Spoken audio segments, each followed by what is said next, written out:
আল্লাহ তাআলার কাছে সবচাইতে প্রিয় জায়গার নাম সবাই বলেন।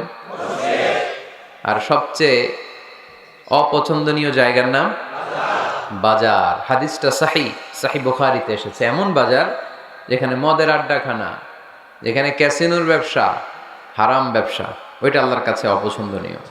আল্লাহর হাবিব সাল্লাল্লাহু আলাইহি ওয়াসাল্লামের একটা অভ্যেস ছিল, তিনি কোনো এলাকায় গেলেই প্রথমে একটা মসজিদ বানায় ফেলতেন। সুবহানাল্লাহ পড়েন। তার মানে মসজিদ কেন্দ্রিক তিনি সব করতেন, মস্ক সেন্টার, আগে মসজিদ তারপরে সব। যেমন তিনি মক্কা থেকে যখন মদিনায় হিজরতে আসবেন, মদিনায় ঢোকার আগে কোবা নামক একটা এলাকায় তিনি কয়েক সপ্তাহ ছিলেন।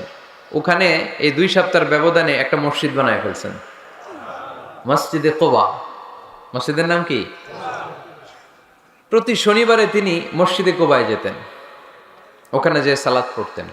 এবং আল্লাহর হাবিব বলেছেন, কেউ যদি, আপনারা যখন মদিনা শরীফে যাবেন, শনিবারে যদি কেউ সকালবেলা আপনারা যে কোবা মসজিদে যে অজু করে, ঘর থেকে অজু করে যে 2 রাকাত সালাত পড়েন, তাহলে উমরা করলে, একটা মাকবুল উমরা করলে যেই সওয়াব, ওই সওয়াব আল্লাহ আমলনামায় দিয়ে দিবেন। কোবা থেকে তিনি মাইগ্রেট করলেন মদিনায়। মদিনাতে যেও তিনি একটা মসজিদ প্রতিষ্ঠা করলেন। মসজিদটার নাম সবাই বলেন, মসজিদে নববী।